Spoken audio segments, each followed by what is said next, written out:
Hello everyone, welcome back to ഒരു കഥ സിലിട്ടുമാസ്.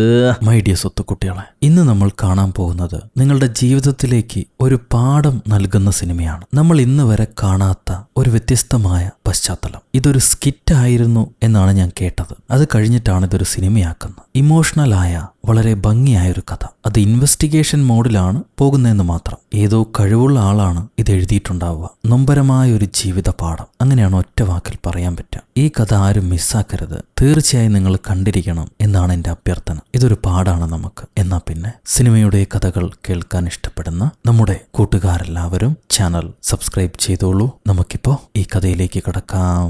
ഈ സിനിമയുടെ തുടക്കത്തിൽ ഒരു വലിയ പണക്കാരന്റെ വീട്. അവിടെ വിരുന്നിനുള്ള ഒരുക്കങ്ങൾ നടക്കുന്നു. ഈ പണക്കാരന് വലിയ ഫാക്ടറിയൊക്കെ ഉണ്ട്. നാട്ടിലെ പേര് കേട്ട വ്യക്തിയാണ്. പോരാത്തതിന് അവിടുത്തെ മജിസ്ട്രേറ്റും കൂടിയാണ് പുള്ളി. അങ്ങേർക്ക് ഭാര്യ, ഒരു മകൻ, ഒരു മകളുമാണുള്ളത്. ഇന്ന് മകളെ കല്യാണം കഴിക്കാൻ പോകുന്ന അവളുടെ ഫിയാൻസി വരുന്നുണ്ട്. അതുകൊണ്ടാണ് ഈ വിരുന്നിനുള്ള ഒരുക്കങ്ങൾ നടക്കുന്നത്. അങ്ങനെ ഫിയാൻസി വരുന്നു. മോൾ ഒരുപാട് സന്തോഷത്തിലാണ്. വിരുന്നിനു മുന്നേ നമുക്കൊന്ന് ഉമ്മ വെച്ച് കളയാം എന്ന് അവർ തീരുമാനിക്കുന്നു. നല്ല കാര്യം. വേറെന്തെങ്കിലും സംഭവിക്കുന്നതിന് മുന്നേ നമുക്ക് അടുത്ത സീനിലേക്ക് പോവാം. ഈ കഥ സംഭവിക്കുന്നത് 1912 ഇംഗ്ലണ്ടിൽ വെച്ചിട്ടാണ്. അങ്ങനെ വിരുന്ന് ആരംഭിക്കുന്നു. കുടുംബം മുഴുവൻ ഇരുന്ന് പലതരം കഥകൾ പറഞ്ഞ് സന്തോഷം പങ്കുവെക്കുകയാണ്. എല്ലാവർക്കും സന്തോഷമാണ്. പ്രത്യേകിച്ച് അപ്പന്റെ ഒരുപാട് നാളത്തെ ബിസിനസ് കൂട്ടുകാരന്റെ മകനാണ് മോളുടെ ഫിയാൻസി ആയിട്ട് വന്നിരിക്കുന്നത്. ഇവര് കല്യാണം കഴിച്ചു കഴിഞ്ഞാൽ ബിസിനസ് ഒന്നുകൂടി വളരുമല്ലോ, അതിന്റെ സന്തോഷമാണ് അപ്പന്. മോൾക്കാണെങ്കിൽ ചന്തുള്ള ഒരു ഭർത്താവിനെ കിട്ടി. ഒരുപാട് സ്നേഹമുള്ള മനുഷ്യനാണ്, അതിന്റെ സന്തോഷം. മോളെ എങ്ങനെയെങ്കിലും കെട്ടിക്കണം എന്ന് ആഗ്രഹിച്ചുകൊണ്ടിരുന്ന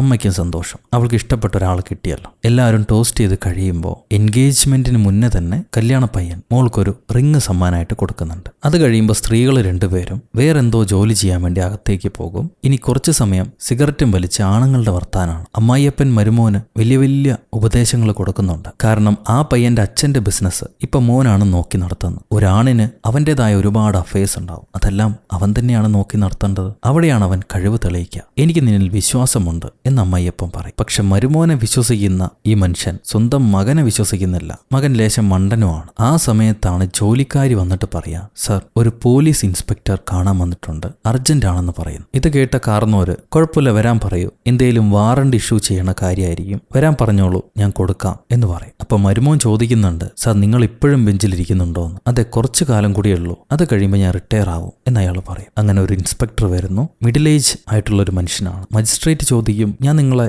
കണ്ടിട്ടില്ലല്ലോ ഇതിനു മുമ്പ്, നിങ്ങൾ എവിടെ നിന്നാണ് വരുന്നത്? പുതിയ ട്രാൻസ്ഫർ ആണ്. പെട്ടെന്ന് വാറണ്ടിനുള്ള കാര്യങ്ങൾ തീർത്തു കഴിഞ്ഞാൽ എനിക്ക് എന്റെ കുടുംബ കാര്യങ്ങൾ സംസാരിക്കായിരുന്നു. നിങ്ങൾക്ക് എന്താണ് വേണ്ടതെന്ന് കാർന്നോര് ചോദിക്കും. അപ്പൊ ഇൻസ്പെക്ടർ പറയും, 3 മണിക്കൂർ മുന്നേ ഒരു പെൺകുട്ടി മരണപ്പെട്ടു. അത് ആത്മഹത്യയാണ്. അവളുടെ ചില വിവരങ്ങൾ അന്വേഷിക്കാൻ വേണ്ടിയിട്ടാണ് ഞാൻ നിങ്ങളുടെ അടുത്തേക്ക് വന്നിരിക്കുന്നത്. അവളുടെ പേര് ഈവ സ്മിത്ത് എന്നാണ്. നിങ്ങൾക്ക് അവളെ അറിയുമോ? അത് കേട്ട കാർന്നോര് പറയും, ഇല്ല, എനിക്കറിയില്ല.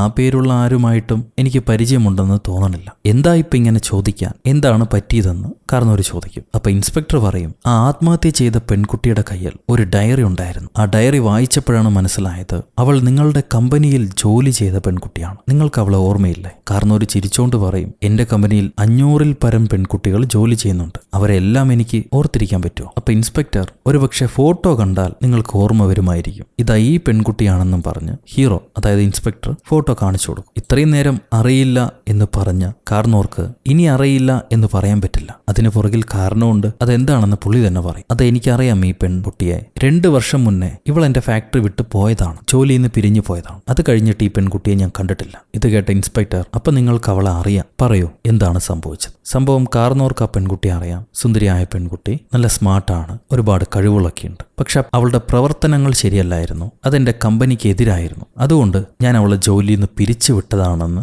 കാർന്നോര് പറയും. എന്താണ് അവൾ ചെയ്തതെന്ന് ചോദിക്കുമ്പോൾ ആ പെൺകുട്ടി 4-5 പേരെ കൂട്ടുപിടിച്ച് ഇവരെ കമ്പനിയിൽ സ്ട്രൈക്ക് പ്രഖ്യാപിച്ചു. അതിന്റെ ലീഡർ അവളായിരുന്നു. ശമ്പളം കൂട്ടിത്തരണമെന്ന് പറഞ്ഞിട്ടായിരുന്നു സ്ട്രൈക്ക്. പക്ഷെ ഞാൻ എങ്ങനെ ശമ്പളം കൂട്ടി കൊടുക്കാൻ പറ്റും? എനിക്ക് കൊടുക്കാൻ പറ്റുന്ന വേജസേ കൊടുക്കാൻ പറ്റുള്ളൂ. ഇഷ്ടമില്ലാത്തവർ ജോലിക്ക് വരണ്ട. ഞാൻ അങ്ങനെ കൂട്ടി കൊടുക്കാൻ പറ്റില്ല എന്ന് പറഞ്ഞു. ആ സ്ട്രൈക്ക് 2 ആഴ്ച നീണ്ടു. 2 ആഴ്ചത്തേക്ക് കമ്പനിയിലേക്ക് ആരും ജോലിക്ക് വന്നില്ല. അതുകൊണ്ട് തന്നെ ഞാൻ ആ പെൺകുട്ടിക്ക് ഒരു ചാൻസ് കൊടുക്കാൻ തീരുമാനിച്ചു. അവളെ വിളിച്ചു വരുത്തി, നിന്റെ കുഴപ്പം എന്താണ് കുട്ടിയെന്ന് ചോദിച്ചപ്പോൾ അവള് പറഞ്ഞത്, 2 വർഷമായി ഈ കമ്പനിയിൽ സാലറി കൂടിയിട്ടില്ല. എന്നാൽ സാധനങ്ങളുടെ വിലയും ഞങ്ങളുടെ വാടകയും കൂടി വരുന്നു. വാടക കൊടുക്കണോ ഭക്ഷണം വാങ്ങിച്ച് കഴിക്കണോ എന്നുള്ള കുഴപ്പത്തിലാണ് എല്ലാ ജോലിക്കാരും. 25 ശില്ലിംഗ് ആണ് ഇവള് കൂട്ടി ചോദിക്കുന്നത്. അത് മറ്റുള്ള ഗ്രാമത്തിലെ കമ്പനികൾ കൊടുക്കുന്ന പണമാണ്. അത് തരുകയാണെങ്കിൽ ഞങ്ങൾ എല്ലാവരും വീണ്ടും ജോലിക്ക് വരാം. ഞങ്ങൾക്ക് അർഹതപ്പെട്ടതാണ് ചോദിക്കുന്നത്. സാർ അതിന് സമ്മതിക്കണമെന്ന് പറയുമ്പോൾ ഈ കാരണം ഒരു ബിസിനസ്സുകാരനാണ്. അങ്ങനെ നഷ്ടക്കച്ചവടം ചെയ്യാൻ പുള്ളിക്കാരൻ തയ്യാറാവില്ല. ലാഭത്തിൽ നിന്നുള്ള നഷ്ടക്കച്ചവടം. അയാൾ ഒരു ഓഫർ കൊടുക്കും.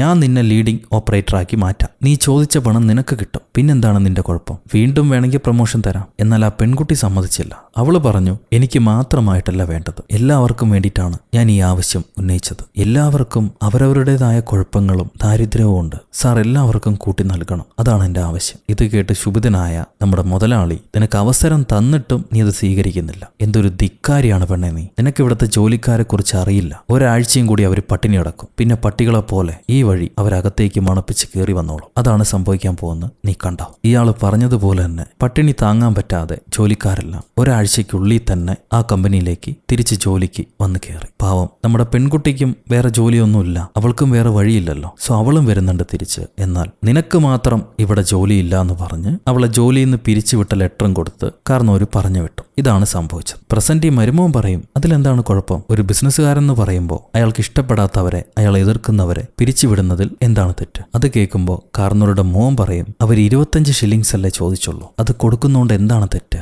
അത് അവർക്ക് അവകാശപ്പെട്ടതല്ല അച്ഛാ. അവര് വേറെ എവിടെയാണ് ജോലിക്ക് പോവുക? ഈ നാട്ടിൽ വേറെ കമ്പനിയില്ല, ഈ ഗ്രാമത്തിൽ. അത് കേട്ട് അപ്പം പറയും, അങ്ങനെ അവർ ചോദിക്കുന്ന എല്ലാം കൊടുത്തു കഴിഞ്ഞാൽ പിന്നെ അവർ ഈ ഭൂമി തന്നെ ചോദിക്കും. അങ്ങനെ കൊടുത്തുകൊണ്ടിരിക്കാൻ പറ്റുമോ? മറ്റേ മരുമോനും പറയുന്നുണ്ട്, ശരിയാണ്, അങ്ങനെ കൊടുക്കാൻ പറ്റുമോ? അത് കേൾക്കുമ്പോൾ ഇൻസ്പെക്ടർ, ഈ ഭൂമി ചോദിച്ച് വാങ്ങുന്നത് തട്ടിയെടുക്കുന്നതിനേക്കാൾ ഭേദമാണ്, അതല്ലേ സത്യം? കാർന്നോര് ചോദിക്കും, താൻ എന്താ ഉദ്ദേശിക്കുന്നത്? ഇൻസ്പെക്ടർ പറയും, ഞാൻ ഉദ്ദേശിച്ചത് എന്താണെന്ന് നിങ്ങൾക്ക് മനസ്സിലായി. ഒരു മുതലാളിത്തത്തെയാണ് അങ്ങേര് കുത്തിക്കാണിച്ചത്. അപ്പോഴാണ് ഈ സഭയിലേക്ക് മോള് കടന്നു വരിക. അച്ഛാ, എന്താ ഇത്ര സമയം വൈകുന്നു? നിങ്ങൾ അങ്ങോട്ട് വരുന്നില്ലേ എന്ന് മോള് ചോദിക്കും. അപ്പൊ മരുമോൻ പറയും, ഇൻസ്പെക്ടറോട് സംസാരിച്ചുകൊണ്ടിരിക്കുകയാണ് അച്ഛൻ. ഒരു പെൺകുട്ടിയുടെ ആത്മഹത്യ സംഭവിച്ചത്രേ. അതിനെക്കുറിച്ചുള്ള വിവരങ്ങൾ പറയായിരുന്നു. കാർന്നോര് പറയും, ഞാൻ അവളെ പിരിച്ചു വിട്ടതുകൊണ്ട് മാത്രം അവളുടെ മരണത്തിന് ഞാൻ ഉത്തരവാദിയല്ല. അതും 2 വർഷം കഴിഞ്ഞു. ഇപ്പൊ വന്ന് അവളുടെ മരണത്തെക്കുറിച്ച് എന്നോട് ചോദിച്ചിട്ട് എന്താണ് കാര്യം? മോൾ എഴുന്നേറ്റ് പോയിക്കോ, ഞാൻ ഇങ്ങനെ പറഞ്ഞു വിട്ടോളാന്ന് പറഞ്ഞ് അപ്പം മോളെ പറഞ്ഞു വിടാൻ നിൽക്കുമ്പോൾ ഇൻസ്പെക്ടർ പറയും, മോള് പോകരുത്, എനിക്ക് മോളോട് ചില കാര്യങ്ങൾ പറയാനുണ്ട്. ഇത് കേട്ട് കാർന്നോര് ചൂടാവും. എന്റെ വീട്ടിൽ കയറി വന്ന് താൻ എന്റെ മക്കളോട് കൽപ്പിക്കുന്നു,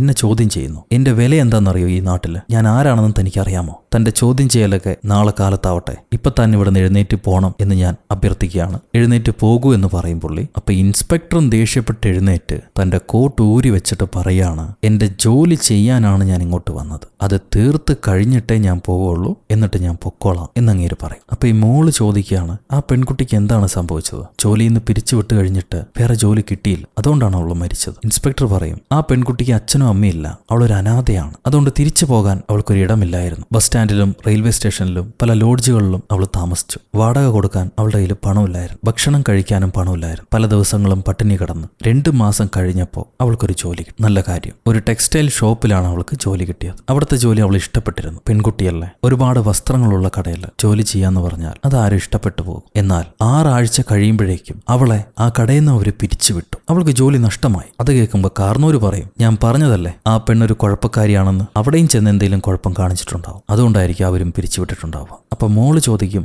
എപ്പോഴാണിത് സംഭവിച്ചതെന്ന്. ഹീറോ പറയും, കഴിഞ്ഞ വർഷം ജനുവരി. ആ സമയം കേട്ടുടനെ മോള് ഒന്ന് ഷോക്ക് ആവുന്നുണ്ട്. ആ പെൺകുട്ടി കാണാൻ എങ്ങനെയായിരുന്നു എന്ന് അവള് ചോദിക്കും. അപ്പൊ ഹീറോ, ഞാൻ കാണിച്ചു തരാന്ന് പറഞ്ഞിട്ട് ആ പെൺകുട്ടിയുടെ ഫോട്ടോ മോൾക്ക് കാണിച്ചു കൊടുക്കും. അവളത് കണ്ട് ഞെട്ടി വിഷമിച്ചിട്ട് പറയും, ഞാനാണ് അവളെക്കുറിച്ച് കംപ്ലൈന്റ് പറഞ്ഞ് അവളെ ജോലിയിൽ നിന്ന് പിരിച്ചുവിടാനുള്ള കാരണം. അത് കേൾക്കുമ്പോൾ കാർന്നൂര് പറയും, എന്റെ മോൾ അവളെക്കുറിച്ച് കംപ്ലൈന്റ് പറയണമെങ്കിൽ അതിന് തക്കതായ കാരണം ഉണ്ടാവും, അല്ലാതെ അവള് പറയില്ല. അപ്പൊ മോള്, ഇല്ല, തക്കതായ കാരണമൊന്നുമില്ല, അന്ന് ഞാനൊരു ബാഡ് മൂഡിലായിരുന്നു, എനിക്ക് ആ പെൺകുട്ടിയെ ഇഷ്ടപ്പെട്ടില്ല, അതുകൊണ്ടാണ് ഞാൻ അവളെ പിരിച്ചുവിടാൻ പറഞ്ഞു. സോ സംഭവം അന്ന് സംഭവിച്ചത്, അമ്മയും മോളും കൂടി, ഈ കാർന്നോറിന്റെ ഭാര്യയും മോളും കൂടി അവൾക്ക് തുണി എടുക്കാൻ ആ കടയിലേക്ക് ചെന്നു. അമ്മ പറയുന്ന തുണി അവൾക്ക് ഇഷ്ടായില്ല, എന്നാൽ അമ്മയ്ക്ക് നിർബന്ധം അത് അവൾ ട്രൈ ചെയ്ത് നോക്കണമെന്ന്. ആ കടയിലെ ഒരു ജോലിക്കാരി പെണ്ണിന്റെ ശരീരത്തിലേക്ക് ആ തുണി വെച്ച് കാണിച്ചു കൊടുക്കും അമ്മ. കണ്ടോ എത്ര രസമുണ്ടെന്ന് പറഞ്ഞിട്ട്. ആ ജോലിക്കാരി പെണ്ണ് മറ്റാരുമല്ല, നമ്മുടെ നായിക കുട്ടിയാണ് ഈവ. അവൾക്ക് വെക്കുമ്പോൾ നല്ല ഭംഗിയുണ്ട്, എന്നാ പിന്നെ ഞാൻ ട്രൈ ചെയ്ത് നോക്കാന്ന് പറഞ്ഞ് ഈ മോൾ അത് ഇട്ട് നോക്കുകയാണ്. പക്ഷെ അവൾക്കിടുമ്പോൾ ഭംഗിയില്ല.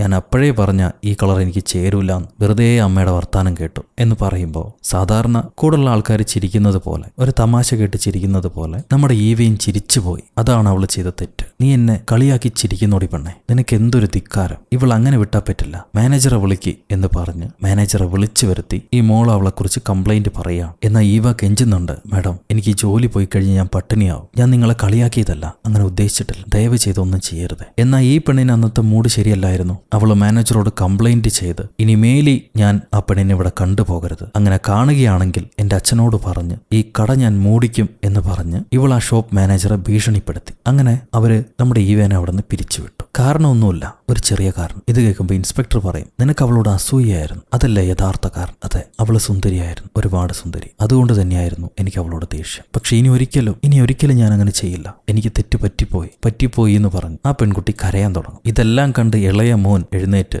ആ പെണ്ണിന്റെ വിധി എന്താണാവോ, ഞങ്ങളുടെ കുടുംബത്തിൽ തന്നെ വീണ്ടും വന്ന് തലയിടിക്കുകയാണോ അവള്, ഇനിയിപ്പോ നിങ്ങൾ എന്താ പറയാൻ പോകുന്നു, അവൾ എന്റെ ജീവിതത്തിലും വന്ന് ഞാൻ കാരണം ബുദ്ധിമുട്ടിയെന്നാണോ, അങ്ങനെ വല്ല സംഭവം ഉണ്ടോ എന്ന് പറഞ്ഞ് ഈ പയ്യൻ ഇൻസ്പെക്ടറെ കളിയാക്കി എഴുന്നേൽക്കുമ്പോൾ പുള്ളിക്കാരൻ രൂക്ഷമായിട്ട് മോനെ ഒന്ന് നോക്കുന്നുണ്ട്. ആ നോട്ടത്തിൽ തന്നെ ഇവൻ എന്തോ വലിയ തെറ്റ് ചെയ്തതായിട്ട് ഫീൽ ചെയ്യുന്നുണ്ട് ഈ മകൻ. ഇതെല്ലാം കഴിഞ്ഞ് മോള് ചോദിക്കും, നിങ്ങൾക്കറിയായിരുന്നു ഞാനാണ് അവളെ പിരിച്ചുവിട്ടത്, അതെങ്ങനെയാണ് നിങ്ങൾ മനസ്സിലാക്കിയത്? ഇൻസ്പെക്ടർ പറയും, ആ പെൺകുട്ടി എല്ലാം തന്റെ ജീവിതത്തിലുണ്ടായ എല്ലാ സംഭവങ്ങളും ഒരു ഡയറിയിൽ എഴുതിയിട്ടുണ്ടായിരുന്നു. അവിടുന്ന് ജോലി നഷ്ടപ്പെട്ട പെണ്ണ് പിന്നീട് മാസങ്ങളോളം ജോലിയില്ലാതെ, ഭക്ഷണമില്ലാതെ, താമസിക്കാൻ സ്ഥലമില്ലാതെ തെണ്ടിത്തിരിഞ്ഞു നടക്കുകയായിരുന്നു. അവൾക്കൊന്നിനും കഴിഞ്ഞില്ല, എങ്ങോട്ടും പോകാനും കഴിഞ്ഞില്ല. അവസാനം അവൾ കണ്ട പ്രതിവിധിയാണ് അവളുടെ പേര് മാറ്റുക. കാരണം പഴയ പേരിൽ അവൾ ആരും ജോലി കെടുക്കില്ല, പല കാരണങ്ങളാൽ പിരിച്ചുവിടപ്പെട്ടവൾ എന്ന മുദ്രയുണ്ട് ആ പെണ്ണിന്. സോ പേര് മാറ്റി പുതിയ ഏതെങ്കിലും ജോലിക്ക് കയറാൻ അവൾ ശ്രമിച്ചു. അവളുടെ പേര് ഡെയ്സി റെൻഡൻ എന്നാക്കി മാറ്റി. ഈ പേര് കേൾക്കുമ്പോൾ നമ്മുടെ കല്യാണച്ചക്കൻ അയാൾ ഷോക്കാവും, ഞെട്ടിപ്പോകും. പെട്ടെന്ന് ഡിസ്റ്റർബ് ആയ പുള്ളി ഒരു ഗ്ലാസ്സിൽ ഡ്രിങ്ക്സ് ഒഴിച്ച് കഴിക്കുകയാണ്. അവന്റെ ആ പെരുമാറ്റത്തിൽ കുഴപ്പം കണ്ടിട്ട് മോൾക്ക് മനസ്സിലാകും അവൻ ആ പെൺകുട്ടിയെ അറിയാമായിരുന്നെന്ന്. എറിക്, സത്യം പറയും, നിങ്ങൾ തമ്മിൽ എന്താണ് സംഭവിച്ചത്? നിനക്ക് എങ്ങനെ ആ പെൺകുട്ടി അറിയാം? അവൻ ഉണ്ടായ സംഭവങ്ങൾ പറയും, കാരണം ഇനി മറച്ചു വെക്കാൻ പറ്റില്ല. ഇൻസ്പെക്ടർക്ക് എല്ലാം അറിയാം. ഒരു ദിവസം ഒരു ഡാൻസ് ബാറിൽ വെച്ചിട്ടാണ് ഈ പെൺകുട്ടിയെ കല്യാണച്ചക്കൻ എറിക് കാണുന്നത്. അവളൊരു തടിയച്ചാര് മൊളസ്റ്റ് ചെയ്യായിരുന്നു. ഇങ്ങേര് ചെന്ന് ആ തടിയച്ചാരോട് തന്നെ ഇൻട്രൊഡ്യൂസ് ചെയ്ത് തന്റെ അച്ഛനെ കുറിച്ചൊക്കെ പറഞ്ഞ്, എന്റെ പെൺകുട്ടിക്ക് നിങ്ങൾ കാവലായിരുന്നോ, ഞാൻ ഇവളെ കാണാനാണ് വന്നത്, വരൂ പോകാന്നും പറഞ്ഞ് അവളെ അയാളിൽ നിന്ന് രക്ഷപ്പെടുത്തി ഇവൻ കൊണ്ടുപോകും. എന്നിട്ട് ഓരോ പഞ്ചാര വാക്കുകൾ അവളോട് പറയാൻ ശ്രമിക്കുന്നുണ്ട്. അവക്കാണെങ്കിൽ രക്ഷപ്പെട്ട സന്തോഷം, പക്ഷെ അതേസമയം തിരിച്ച് സംസാരിക്കാൻ പറ്റുന്നില്ല. എന്താ പറ്റിയെന്ന് ചോദിക്കുമ്പോൾ ഞാനൊന്നും കഴിച്ചില്ലായിരുന്നു, അതുകൊണ്ട് തല ചുറ്റുന്നുണ്ടെന്ന് അവൾ പറയും. അവളുടെ അവസ്ഥ കണ്ട് ഇവന് സങ്കടാവാണ്. അവൾ ശരിക്കും ഒന്നും കഴിച്ചിട്ടില്ല, കുറെ ദിവസങ്ങളായി, മെലിഞ്ഞുണങ്ങി വരണ്ടിരിക്കുന്നു. ഇയാൾ തന്റെ ഹോട്ടലിലേക്ക് വരൂ, ഞാൻ അവിടെ ഒറ്റയ്ക്കാണ് ഭക്ഷണം കഴിക്കുന്നത്, നമുക്ക് ഒരുമിച്ച് കഴിക്കാം, മടി കാട്ടില്ലേ, വായോ, ഞാൻ തെറ്റിദ്ധരിക്കില്ല എന്നും പറഞ്ഞ് ആ പെൺകുട്ടിയെ വിളിച്ചുകൊണ്ടുപോയി ഭക്ഷണം വാങ്ങിച്ചു കൊടുക്കുന്നു. ഇയാൾ ഒരുമിച്ചിരുന്ന് കഴിക്കുന്നു. രണ്ടുപേരും ഒരുപാട് സമയം വർത്താനം പറയും. അന്നാണ് അവൾ പറഞ്ഞ്, ആദ്യമായിട്ട് പട്ടിണി കിടന്നപ്പോ ആ ഡാൻസ് ബാറിൽ പോയാൽ എന്തെങ്കിലും കിട്ടുമെന്ന് കൂടുള്ളവർ പറഞ്ഞു. അത് കേട്ട് ആദ്യമായിട്ടാണ് അവൾ ആ ബാറിലേക്ക് വന്ന് എങ്ങനെയാണ് പെരുമാറേണ്ടതെന്ന് അവൾക്ക് അറിയില്ലായിരുന്നു. കുറച്ച് ഭക്ഷണത്തിന് വേണ്ടി അവൾ കാത്തിരിക്കുകയായിരുന്നു. ആരൊക്കെ തൊട്ടാലും പിടിച്ചാലും അതിനൊന്നും എതിർക്കാതെ എപ്പോഴാണ് ഭക്ഷണം കിട്ടുക എന്നും പറഞ്ഞ് അവൾ കാത്തിരിക്കുകയായിരുന്നു. അവൾക്ക് താമസിക്കാൻ സ്ഥലം ഉണ്ടായിരുന്നില്ല, തെരുവിലൊക്കെ ചുരുണ്ടുകൂടി കിടക്കുകയായിരുന്നു. സോ അവൾക്കൊരു സഹായകനായി, ഒരു രക്ഷകനായി ഞാൻ ചെന്ന് അവൾക്ക് ഭക്ഷണം വാങ്ങിച്ചു കൊടുത്ത് അവൾക്ക് താമസിക്കാൻ ഒരിടവും കൊടുത്തു. ഒരുപാട് നല്ല കുട്ടിയായിരുന്നുകൊണ്ട് എനിക്ക് അവളോട് ചെറിയ ഇഷ്ടം തോന്നാൻ തുടങ്ങി. ഇവനൊരു ഉമ്മയൊക്കെ കൊടുക്കുന്നുണ്ട് ആദ്യം. പിന്നീട് വീണ്ടും അവളെ കണ്ടുമുട്ടി സംസാരിച്ച് അവസാനം ഇയാളുടെ മിസ്ട്രസ് ആക്കി മാറ്റി ആ പെണ്ണിന്. രണ്ടുപേരും തമ്മിൽ ബന്ധമുണ്ട്, എന്നാൽ അത് കല്യാണത്തിലേക്ക് പോവില്ല, ഒരു അവിഹിതം എന്ന് വേണമെങ്കിൽ പറയാം. ഇതെപ്പോഴാണ് സംഭവിച്ചതെന്ന് ചോദിക്കുമ്പോൾ ലാസ്റ്റ് സമ്മറാണ്. ആ സമ്മർ സമയത്ത് ഈ കാർന്നോരുടെ മോളുമായിട്ട് ഇവൻ അകൽച്ചയിലായിരുന്നു, മിണ്ടത്തൊന്നുമില്ല. അവൾ എന്തോ തെറ്റ് ചെയ്തിട്ട് അവളോട് ദേഷ്യത്തിൽ കഴിയുന്നത് പോലെ ഇവൻ അകന്ന് കഴിയായിരുന്നു. എന്നാൽ അതിന്റെ യഥാർത്ഥ കാരണം ആ സമയത്ത് ഇയാള് മറ്റേ പെണ്ണിന്റെ കൂടെയായിരുന്നു. അത് ഏതൊരു ആണിനും സംഭവിക്കുന്ന കാര്യമാണ്. ഞാൻ ആ പെണ്ണിനെ സഹായിക്കല്ലേ ചെയ്ത്, ഉപദ്രവിച്ചില്ലല്ലോ എന്നവൻ പറയും. പിന്നെ എപ്പോഴാണ് നിങ്ങൾ തമ്മിലുള്ള ബന്ധം അവസാനിച്ചെന്ന് ചോദിക്കുമ്പോൾ അത് അവസാനിച്ചാലേ എന്റെ ലൈഫ് മുന്നോട്ട് പോവുള്ളൂ, എനിക്ക് പുതിയൊരു ജീവിതം ആരംഭിക്കേണ്ട സമയമായി എന്നറിഞ്ഞപ്പോൾ ഞാൻ അവളിൽ നിന്ന് വേർപിരിയാൻ തീരുമാനിച്ചു. അത് അവളോട് പറഞ്ഞു. രണ്ടുപേരും വേറെ ധ്രുവത്തിലുള്ള ആൾക്കാരല്ലേ, അതിനവൾ എതിർത്തില്ല, അത് അവൾ ഏറ്റെടുക്കുകയാണ് ചെയ്തത്. ഞാനൊരു ട്രിപ്പ് കഴിഞ്ഞ് തിരിച്ചു വരുമ്പോൾ അവൾ ആ മുറിയിൽ ഉണ്ടായിരുന്നില്ല. എന്റെ സിറ്റുവേഷൻ അവൾ മനസ്സിലാക്കി എന്നിൽ നിന്നും അവള് മാറിപ്പോയി. അതാണ് സംഭവിച്ചത്. അത് കേട്ട് ഇൻസ്പെക്ടർ പറയും, അവൾ സന്തോഷത്തോടെ ഇറങ്ങിപ്പോയി എന്നാണോ നിങ്ങൾ വിചാരിച്ചത്? അധികം ആൾക്കാർ വരാത്തൊരു കടലോര പകുതിയിലേക്കാണ് അവൾ ചെന്നത്. അവിടെ 2 മാസം കഴിഞ്ഞു. നിങ്ങൾ ഒരുമിച്ചുണ്ടായിരുന്ന സമയത്തെ ഓർമ്മകളിൽ നിറഞ്ഞിരിക്കാൻ വേണ്ടിയിട്ടാണ് അവൾ അങ്ങോട്ട് ചെന്നത്. അവളുടെ എല്ലാ ഓർമ്മകളും ആഗ്രഹങ്ങളും അവൾ ഡയറിയിൽ എഴുതിയിരുന്നു. തനിക്കൊരിക്കലും നല്ല കാര്യങ്ങൾ സംഭവിക്കില്ലേ എന്ന ഭയത്തിലായിരുന്നു അവൾ ആ ഡയറി എഴുതിക്കൊണ്ടിരുന്നത്. താൻ സന്തോഷമായിട്ട് ജീവിച്ചോട്ടെ എന്ന് കരുതി തന്നെ ശല്യം ചെയ്യാതെ അവൾ മാറി തന്നാണ് തന്നോടുള്ള നന്ദി പ്രകടനം. ഇത്രയൊക്കെ കേട്ടിട്ട് അമ്മച്ചി പറയും, ഇതിലിപ്പോൾ ആരാണ് കുറ്റക്കാരി? പെണ്ണുങ്ങളാവുമ്പോൾ പല സിറ്റുവേഷൻസിലൂടെ കടന്നുപോയി എന്ന് വരും. അതിൽ ഭയപ്പെട്ട് ആത്മഹത്യ ചെയ്തത്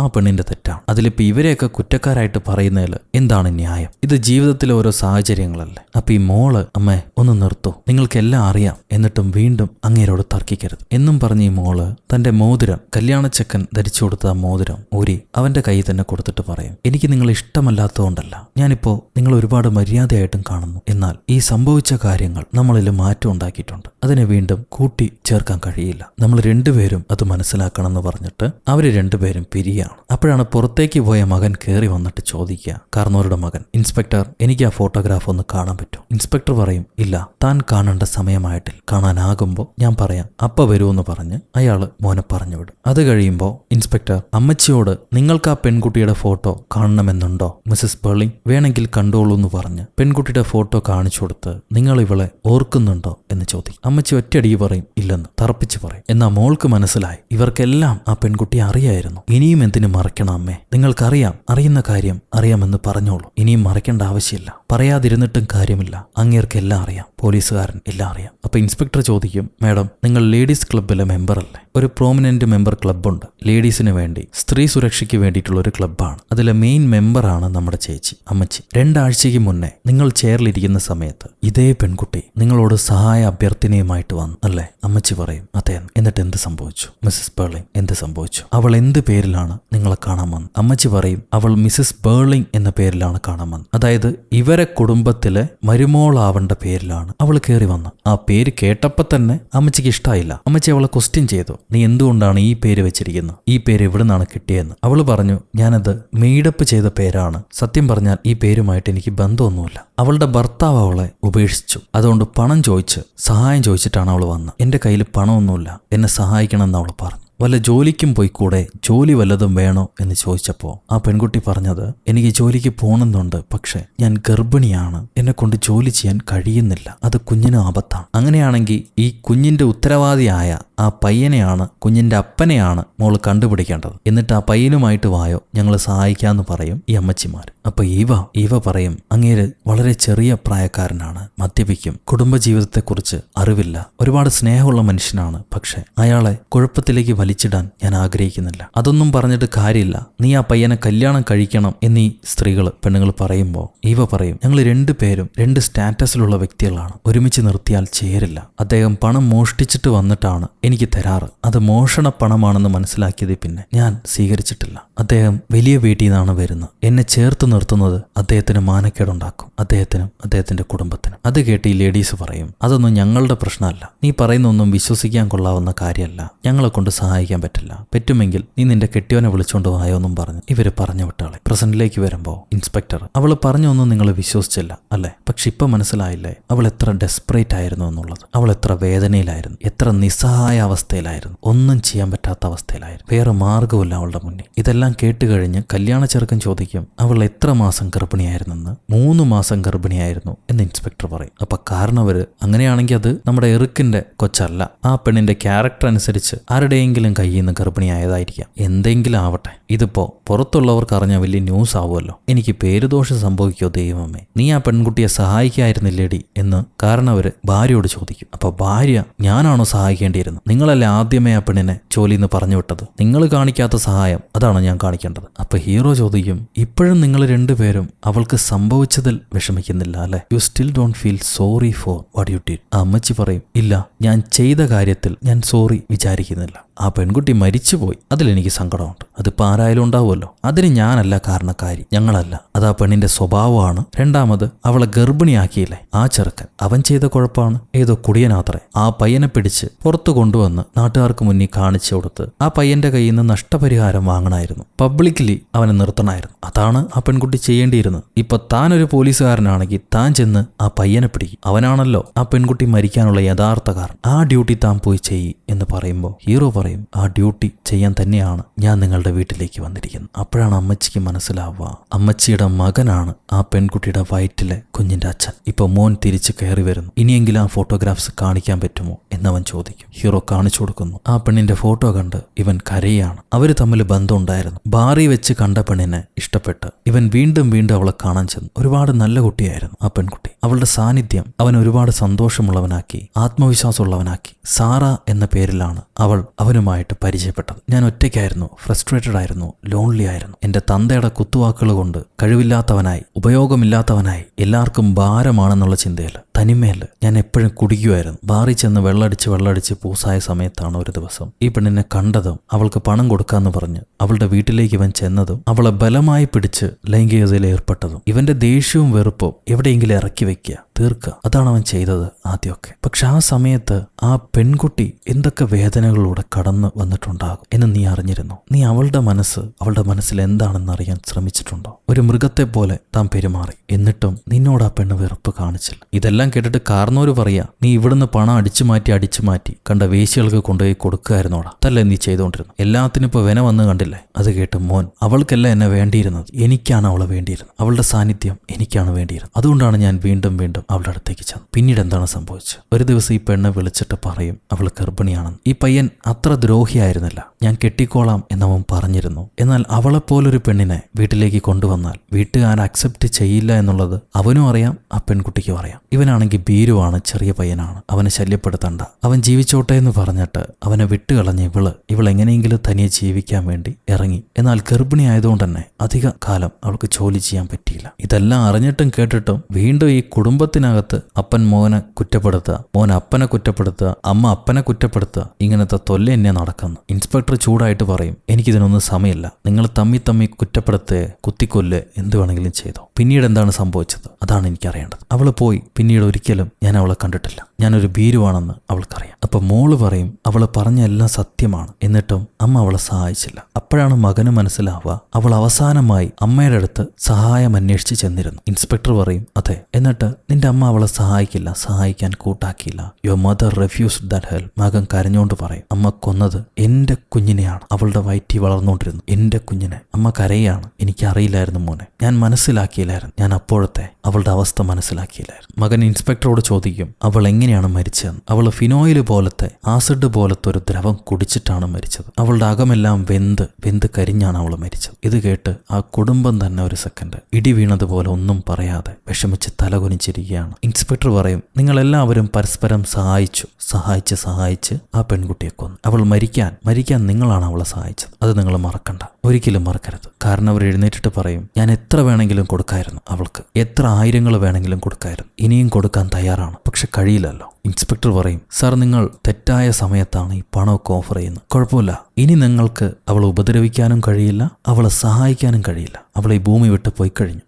എന്തിന്? ഒരു വാക്ക് ഐ എം സോറി ഇവ സ്മിത്ത് എന്ന് പോലും നിങ്ങൾക്കിനി പറയാൻ കഴിയില്ല. ഈ ലോകത്ത് ഒരു ഇവ സ്മിത്ത് മാത്രമല്ല, billions and millions of them ഇനിയും ബാക്കിയുണ്ട്. പ്രതീക്ഷയോടെ, ഭയത്തോടെ അവർ കാത്തിരിക്കുന്നു, സന്തോഷത്തെ കാത്തിരിക്കുന്നു. നമ്മൾ ആരും ഈ ഭൂമിയിൽ തനിച്ചല്ല. നമ്മളെല്ലാവരുടെ ജീവിതവും പരസ്പരം കണക്റ്റ് ആയിട്ടാണുള്ളത്. അത് നിങ്ങൾ ആരും ചിന്തിക്കുന്നില്ല. ഈ ഭൂമിയിൽ നമ്മൾ ആരും തനിച്ചല്ല. എല്ലാവരുടെ ജീവിതത്തിനും നമ്മളും ഉത്തരവാദികളാണ്. നിങ്ങളുടെ ഓരോ പ്രവർത്തനത്തിലും, ചിന്തകളിലും, പറച്ചിലുകളിലും മറ്റുള്ളവരുടെ ജീവിതവും ബന്ധപ്പെട്ട് കിടക്കും. We are responsible for each other. ഇത് മനുഷ്യൻ മനസ്സിലാക്കിയില്ലെങ്കിൽ അവനെ പഠിപ്പിക്കാൻ ഒരു തീജ്വാല തന്നെ ഉണ്ടാകും. രക്തവും വേദനയും നിറഞ്ഞ തീജ്വാല. ഗുഡ് നൈറ്റ് എവരിവൺ എന്നും പറഞ്ഞ് ഇൻസ്പെക്ടർ ഇറങ്ങിപ്പോകും. അങ്ങേര് പോയി കഴിയുമ്പോൾ കാർന്നൂർ പറയും, ഇതെന്തായാലും കേസ് ആവാനുള്ള സാധ്യതയുണ്ട്, നമ്മളെല്ലാവരും സാക്ഷികളാണ്. പക്ഷെ അതില് കുഴപ്പം, ഈ മകന് നേരെയായിരിക്കും ക്രൈം രജിസ്റ്റർ ആവുക. കാരണം അക്ഷരാർത്ഥത്തിൽ ഇവനാണല്ലോ കുറ്റക്കാരനായിട്ട് വരിക. ഇവനാണ് അവളെ ഗർഭിണിയാക്കിയത്. ഗർഭിണിയായ സ്ത്രീ ജീവിക്കാൻ വഴിയില്ലാതെ ആത്മഹത്യ ചെയ്തതല്ലേ. അതുകൊണ്ട് കേസ് മകന് നേരെയായിരിക്കും. ബാക്കിയുള്ളവർക്ക് വലിയ നാണക്കേടും ഉണ്ടാവും. കാരണം അവർ ഉത്തരവാദികളാണ്. പെൺകുട്ടികളാണ്.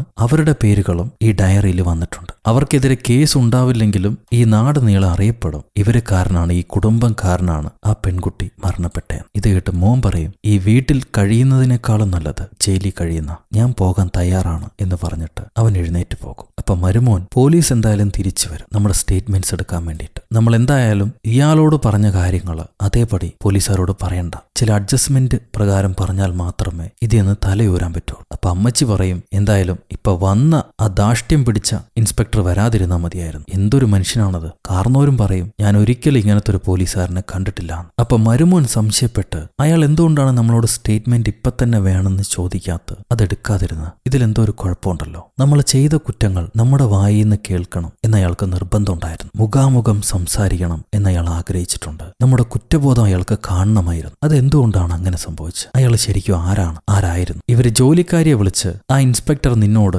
അയാളുടെ ID കാർഡ് കാണിച്ചോ എന്ന് ചോദിക്കും. ജോലിക്കാരി പറയും, ഇല്ല, കാണിച്ചിട്ടില്ല. അയാളുടെ പേര് മാത്രമാണ് പറഞ്ഞത്. ഇൻസ്പെക്ടർ ഗോൾഡ് എന്നായിരുന്നു അയാളുടെ പേര്. കാരണം അവര് അവിടുത്തെ സ്റ്റേഷനിൽ വിളിച്ച്, കേണൽ റോബർട്ട്, ഞാൻ ആർത്തറാണ്. ഇൻസ്പെക്ടർ ഗോൾഡ് എന്ന് പറഞ്ഞ പുതിയ ഏതെങ്കിലും ഇൻസ്പെക്ടേഴ്സ് നമ്മുടെ ഏരിയയിൽ വന്നിട്ടുണ്ടോ? അങ്ങനെ ആരെങ്കിലും ചാർജ് എടുത്തിട്ടുണ്ടോ എന്ന് ചോദിക്കും. അപ്പൊ കേണൽ പറയും, ഇല്ല, അങ്ങനത്തെ ഒരു പുതിയ ഇൻസ്പെക്ടർ ഒന്നും വന്നിട്ടില്ല. വന്നാൽ നിങ്ങളെ അറിയിക്കാതിരിക്കുക. ഇവരാകെ ഞെട്ടിപ്പോകും. അങ്ങനത്തെ ഒരു ഇൻസ്പെക്ടറേ ഇല്ല. പിന്നെ വന്നതാരാണ്? ചിലപ്പോ നമ്മളോട് അസൂയയുള്ള ആരെങ്കിലും നമ്മുടെ രഹസ്യ വിവരങ്ങൾ അറിഞ്ഞിട്ട് നമ്മളെ കബളിപ്പിക്കാമെന്നാണെങ്കിലോ? അപ്പോഴാണ് അമ്മച്ചിക്ക് ശ്വാസം നേരെ വീഴുക. അതെ, അസൂയ മൂത്ത ഒരുപാട് എണ്ണങ്ങളുണ്ട് ഈ നാട്ടിൽ നമ്മളോട്. ഒരു കുടുംബം നന്നായിട്ട് കഴിയുന്ന ഇഷ്ടപ്പെടുന്നില്ല അവർക്ക്. നമ്മുടെ ചെറിയ ചെറിയ പിഴവുകൾ കണ്ടുപിടിച്ച് നമ്മളെ ഭീഷണിപ്പെടുത്തി പണം തട്ടാനുള്ള പ്ലാനായിരിക്കും. അങ്ങനെ ഏതോ കള്ളനാണ് വന്നിട്ടുണ്ടാവും. എന്നാൽ ഇത് കേട്ടിട്ട് മോള് പറയും, ഡാഡി, അയാൾ കള്ളനായിക്കോട്ടെ, ശരിക്കുള്ള ഇൻസ്പെക്ടർ ആയിക്കോട്ടെ, പക്ഷെ സംഭവിച്ചതിൽ മാറ്റമില്ലല്ലോ. നമ്മൾ പറഞ്ഞെല്ലാം സത്യമാണ്, നടന്ന കാര്യങ്ങളെല്ലാം സത്യമാണ്, ആ പെൺകുട്ടി മരിച്ചതും സത്യമാണ്, നമ്മൾ കാരണം. മോനും പറയും, അതെ,